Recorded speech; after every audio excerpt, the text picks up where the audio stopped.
Welcome to the Empowering Choices podcast. My name is Joshua. My name is Lucas, and I know best. I'm Erik. And as Lucas so eloquently set up, today's topic is adults know best. Or do they? So, well, there's that too. Yeah. So this is kind of on our, I don't know, I feel like I almost need to make it a mini series of like, these were 11 things that you ran across that parents regretted about how they raised their children, kind of looking in hindsight of their kids were probably like adults and they kind of went, oh, wait. Yeah, there Not were things listening that to we their felt, opinion. that we missed in that survey that was done.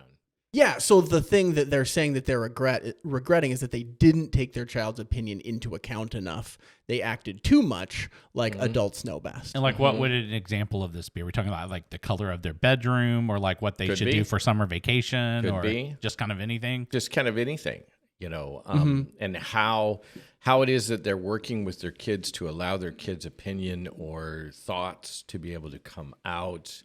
And, because one of the things that you're trying to do is you're trying to help your kids learn how to be independent, critical thinkers.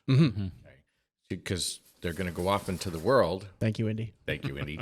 and they're going to need to independently think because you won't be there every moment to be able to think for them. And so hearing, especially as they're growing up through the developmental stages, and when they get more into high school is where this is going to more solidify, because there are going to be things that they're knowing about them that they know aren't working well or are working well. And it doesn't mean that you're giving them, the rudder, to run things, but you may be taking into more and more of their opinion into account when you're making different decisions. Well, that sounds pretty reasonable of take your kid's opinion into account more the more they develop. In probably more ways and with more weight, because as they're becoming more adult-like, they need to have the opportunity to make more decisions. Right. And so like if you have a grade schooler and you've made dinner and, the grade schooler comes in and says, but I wanted Pizza, and you made, spaghetti and they're like, but I wanted pizza. I like pizza better. They're close. That would be an interesting debate right there. And, so you're going, well, we're having spaghetti tonight. I hear what you're saying. You really wanted pizza. Tonight's spaghetti. Now, would you like a green bowl or a blue bowl? And so you're allowing them to have an element of choice at some point in their life. Yeah. Or you're saying, okay, pizza could work. Maybe we can work that in on the weekend.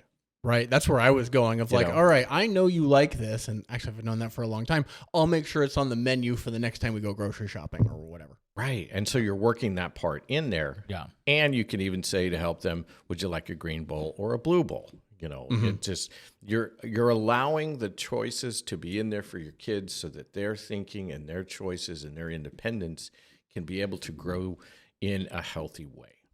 I'm thinking of like the extreme example of someone who never had an opinion. Like we've had clients who come in and tell us, they're like, I don't know what I like. I don't know who I am, because people in their life told them what everything was going to be. Right. So like if someone would have asked them, do you want the green bowl? Do you want the red bowl? They might be an adult and go, I don't even know what my favorite color is, because I was never given the opportunity to even have the space to think about that for myself. Right, because I had parents who told me, no, you like blue or you like black, Right. And I've seen that Right. happen. Yeah. Right. It sounds ridiculous, but it's also happened. I know adults whose entire occupations was picked out for them the day they were born, and they were not going to deviate from it, nor did they. And they are not necessarily happiest Right. in the choices that were levied on them. And at the same time, they don't know how to be able to change course. And so that's why we're saying that this is a parent who's expressing a regret about not taking their child's opinion into account enough. And these are the downfalls that can happen if you do give a child their own opinion and foist it upon them. Right. And I feel like sometimes even just good leadership or good parenting, even if it's sort of like we know where the outcome is headed, but the conversation of, dad is considering taking a new job in this city, how would you feel about that? And obviously you could almost predict, okay, they're going to say, we don't want to leave our friends. We don't want to whatever. But through that conversation, even if that's still what's going to happen, that may shape a better way for that to happen, or a better way to make that accommodating for the kids versus just the, hey, here's what's happening. Get on board, or don't get on board, but we're moving no matter what. Yeah. Well, research has shown that changing schools for a grade schooler, especially, but even up, is one of the most traumatic things that they experience. And so if it's a situation where, because I had that happen with my dad under the Reagan administration, they were making big cuts to the federal government, and my dad was put on notice that his job might be one of those cuts. So he's looking at places in Anchorage, Mississippi. Yeah. And those I'm are right going, next door, right? Yeah, I'm going neither. And so he literally at one point said, we need to sit down and look at this catalog. It was a catalog of rifles, because we need to get a rifle for you to be able to take to school. If you lived in Anchorage, Alaska. Wow. And I'm not sure if it was Anchorage for sure, but it was in Alaska. In like in case you come across something on the way there. Right, like, a bear. Polar bear or a moose. Wow. And he's like, yeah, this is very common up in this area. I'm like, which part? And he's like, the whole thing. And then it's like, ooh, I get a gun. Ooh, but maybe, can I just have the bear? Can I just have the bear? Right. That was a real toss-up. I might get to go hunt bears, but I have to move. Right. They might also be hunting me. Sure. Right. And I'm like 8. Sure. Yeah, you're a snack. Yeah. So it wasn't the same thing, but having that conversation that here's what's happening possibly, and here's how I'm trying to help prepare everything for it. And then when it came down to it, is that his job actually, they didn't have a scientist in that area of Oregon. And so they kept his job there because it was a rural place. And so then it was like huge relief. Okay, we don't have to go anywhere. But can you still buy me the rifle, Dad? We did have that conversation, and the bear. And the bear. Yeah, okay. Because I love exotic animals, and that was one that was never going to happen. But him allowing us to know what was happening and be able to express how we were feeling did help cushion the impact of what was going on. Because it was out of his control. It was out of our control even more. But just seeing what he was doing and being a part of that really helped in a lot of different ways. So we had an example. My wife took a trip out of state to go visit some family, and she was deciding what days to go. And so she was asking our 4-year-old, okay, we're going to have to miss some of our regularly scheduled events, right? So do you want to miss this event or this event? And like my wife literally wasn't sure when she wanted to go. And so we would tell our daughter, like, Mommy and Daddy will make the decision, but we also want to know what you think, because we might end up doing it because we don't have that may be exactly the thing that we do. But then there may be a reason why Mommy and Daddy pick the thing you didn't want, but we want to know which one. And she expressed an opinion of I really want to make sure that I can go to this one. It's like, oh, that's really good to know, actually. So, and it's exactly that kind of thing of we were telling her in advance. We were telling her we might not go with the decision that she wanted us to go with. Right. But then she knew about it. Yeah. The world could, and we hear this a lot from parents, that, life's not fair. The world's a harsh place. I heard that a lot. Yeah, right. Millions of times. There's a certain amount of, where that has a good weight to be able to help a child learn. But at the same time, as adults, at least for myself, the world is much more fair and much less harsh depending on how well I am with being assertive or seeing what's happening or making different decisions. Do I get my way all the time? Of course not. And that's kind of a part of what's behind saying life's not fair. But it leaves out so much of the navigation that you do have at your disposal, and doing things like what you were saying helps that to begin to build in the child's mind that there are things that can be influenced by what they like, what they want, what they would like. It's not just a world run by adults, and I'm the adult, I know best, I'm the adult, I'll dictate what will happen. Doesn't matter what you like, doesn't matter what you want.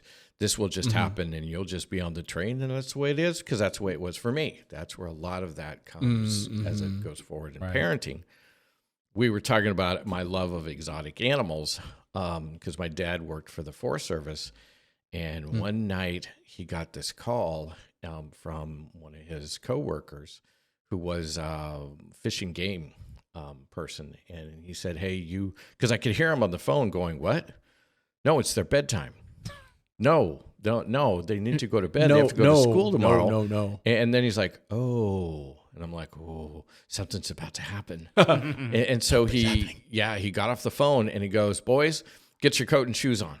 And even I'm though like, it's bedtime. Right. And we're not in pajamas, and he's like, we're going to go see something you're probably never going to see before again. Sure. Yeah. And so we went with him, and what had happened is his coworker, they had come across a poached animal, and the animal had made it back to their den.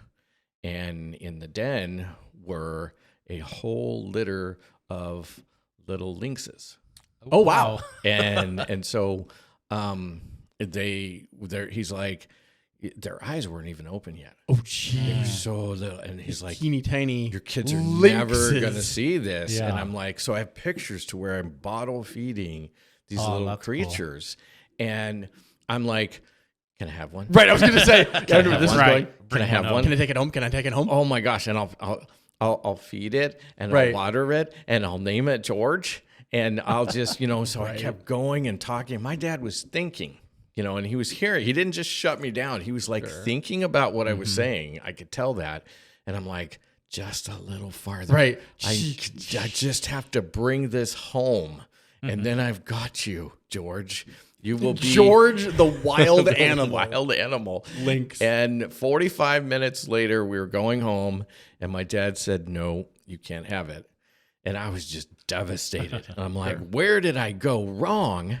And, on the other side, it's like, he's a hypocrite. He's mean. Because my dad had a lot of exotic animals when he was growing up. Oh, did he? Oh, yeah. They lived on a 5,000-acre ranch. Did he have a lynx?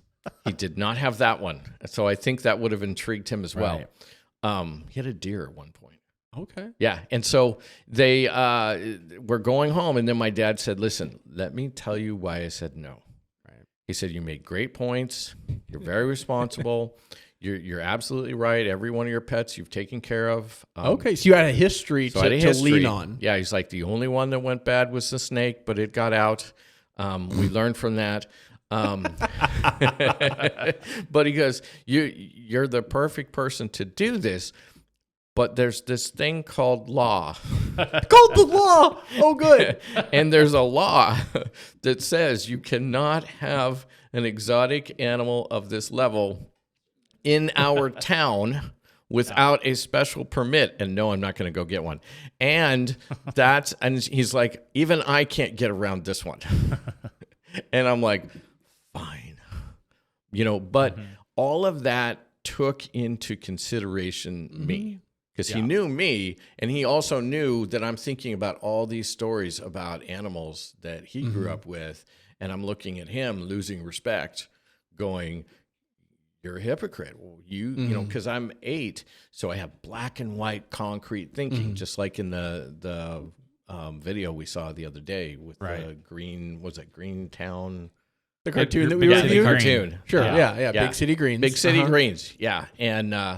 And so my thinking is in that same level. And so he knew that, and then he brought that out, and that made all the difference in the world. I think it's hilarious that the only reason that you didn't grow up with a pet lynx is because the law said you couldn't, not because your dad didn't think you could take care of one. Exactly. Now, if I can just convince my wife of this, there you go. I now live kind of out of city limits. Yeah, you're like right next to the city limits. I'm right on. I think you can see the city limits, but I think you're inside them. Well, but my water comes from the county, not from the city. So I think I might have a little bit of latitude here. Wow. That's a really big cat, Mr. Denton. Yeah. Want to come pet it? Right. What's its name, big cat? That's a lynx. No, it's just a big cat. No, what's its name? Eat you. Why does it have tufts on its ears? Wow. Or whatever noise a lynx makes, right? That's just a big house cat. He just got more food than the others. Yo, right? He's the opposite. Whatever the opposite of the runt of the litter is, that's this one. Josh, I can see your face. He's like, I got to pull this back. So, okay, here's a question. Would you say... No, you can't have one too, Josh. Okay. Aw. Would you say that... You can if I can. Some of the reason that this happens is because parents have this idea, whether it's because of their own experience or how they were, that they then are trying to so impose that they refuse to listen to opinions. So I think about like me, my dad was really into sports. My mom always watched my dad on as a guest. We should. That would be great. An interesting thing. We should do that. So they I think that their idea of me was that, oh, I'm going to be all into sports. I'm going to be doing the whatever. Oh, you'll be what we were. Right. So they made me do the T-ball, and I really didn't like it. We've talked about that before. I'm out messing in the field. Well, then they made me do the Little League and stuff. And I felt like, for me as a kid, I felt like, wow, how many more times do I have to say, I don't like this. I don't want to be doing this. Please let me do anything else. This is boring. This is whatever. But their idea was based on kind of what my dad had done. And so I feel like, I guess, is that one of the big reasons that parents don't... I think you just answered your own question. Like, maybe this was my experience. Yeah. My parents tried to make me like them. And yeah, that's a thing that happens. Right. 100%. Andre Agassi, one of the greatest tennis players of all times, hated every moment of playing tennis. Ooh-wee. Hated it. And I heard him actually say that. That's quite a declaration. It is. Yeah. And the commentator was blown away and said, well, then why'd you play tennis? And he said, because I had the misfortune of picking up a racket and a tennis ball and hitting it at the age of 4 in front of my dad. Mm. And his dad grabbed onto that like, oh my gosh, there's talent here. And drove him in that direction. I've heard Andre talk about he and Steffi, they have 2 boys, last I heard, and people are like, oh, they're going to be tennis. And he's like, they're going to be what they want. If they want to play sports, that's great. If they don't want to play sports, that's great. They're going to have the opportunity to make those different choices. And in fact, I mean, they have played tennis. One of them still is playing tennis, but the other one decided to play football, I think is how that went, but it was different things, so if I got that wrong, forgive me, but I know they were into sports and then they were switching sports, and they're like, we're great with that. Yeah. Whatever they want to do. And I don't know the answer to this question, but like, do you get someone who has the skill level of Andre Agassi? Do you get a person like that if you don't have them start playing tennis at age 4? Right? Yes. You think, okay, there's examples, yeah. Yeah. Because like it sounds like in his life he would have much preferred to probably never have played tennis at all, or at least possibly recreationally, and never been the high level professional that he was. Well, but see, there's a lot of pieces with that story. Absolutely. We know that he didn't like it because of how he was introduced to it. Fair. Now, what happens if he gets into grade school and or middle school, or even picks it up in high school? He still has all the talent. How many of the great tennis players, they had all the talent, and it's just when it got ignited, and it's not always that it's when you can walk. Right. Because the talent is then, and the refinement of the talent is based upon the individual as to how they want to put into themselves. Let's switch sports. Joe Montana, one of the greatest quarterbacks who has ever been. In middle school or grade school, I don't remember which one, but he was like, yeah, I kind of think I want to be a quarterback. So he had a rope swing out back. And so then he got a football, and he started throwing the football at the rope swing target, which had a great big tire, that was, attached to it at that time. And when he could throw it through the center pretty consistently, and he's only going out there for 15 minutes to a half an hour a day at start, then he swung the rope swing. And then when he could put it through consistently, he added another rope swing.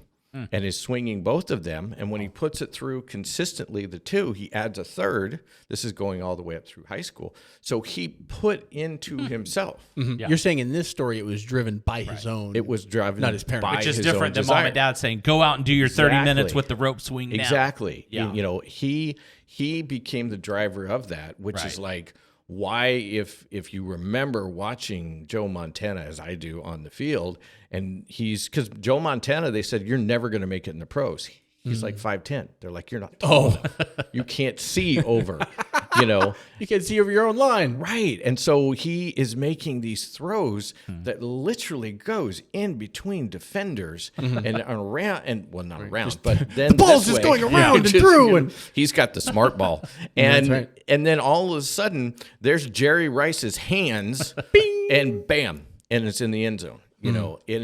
And so, you know, to answer your question, talent can be developed at any given time. And there are enough stories out there, and we've seen that, you know. And so allowing your kid to have a say in some of these different things. My dad's answer, because my dad was not a sports person.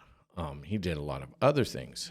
But his combined answer, like starting when we were in grade school, is because it was quarters at that time. Every quarter, you boys have to be involved in something. It can be sports. It can be club. It can be 4-H. It can be, if you sign up for band, then that's going to go the whole year. And I totally get that. And that covers it.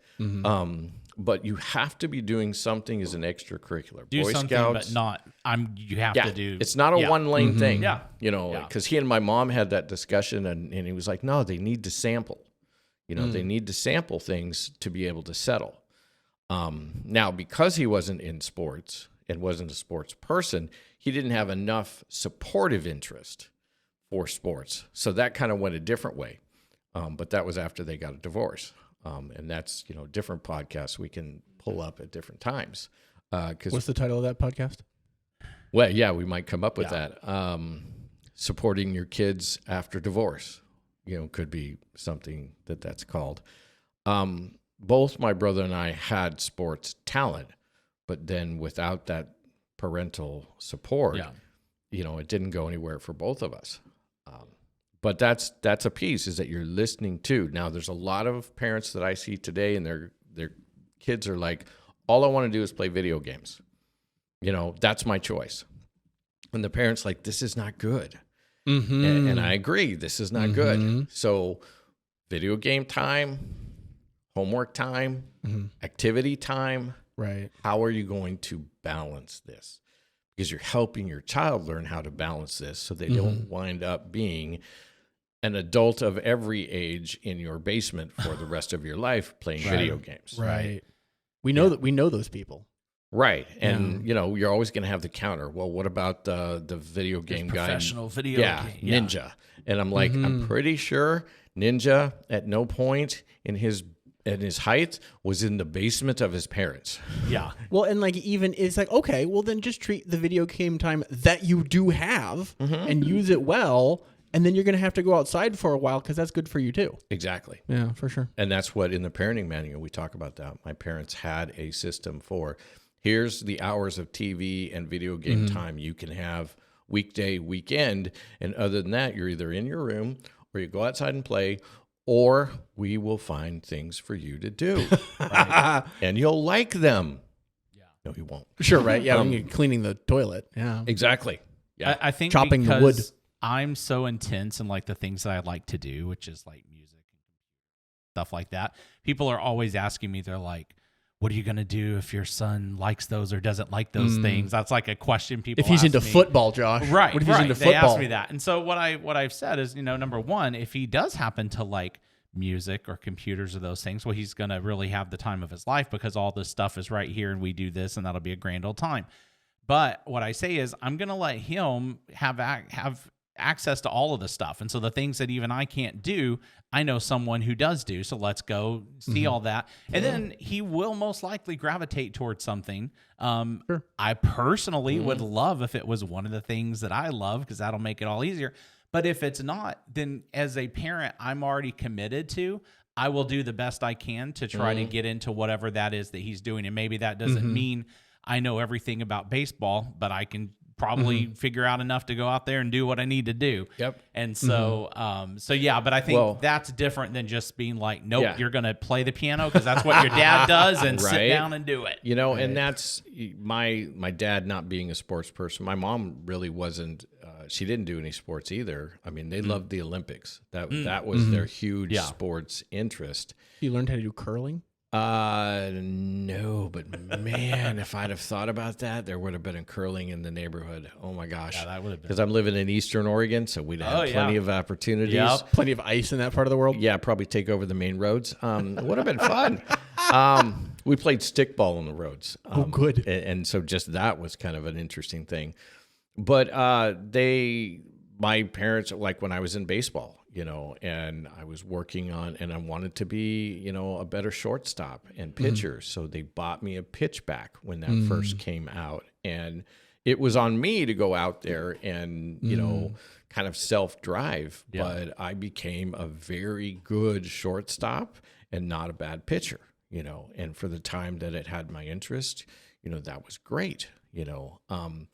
But it comes down to hearing, you know, what it is that your kids, you know, are interested in and then how to be supportive. Right. My dad was a semi-pro photographer. I'm a professional photographer. I begged him since the time I was like 4 and 5 to get a camera. He finally did, but it was some of the most antique cameras you've ever seen in your life, you know, and that's another story. But he did hear me. And his thing was, I don't want to spend a bunch of money if you're just not going to like this. Right. You know, and then he didn't realize how much I would. Yeah, and I think I've told this story before, but one of the times my dad was trying to get me into doing football and baseball and things, we talked about some things we could get for the backyard. And he was thinking, you know, different things to catch the ball and do all that for me to self-practice.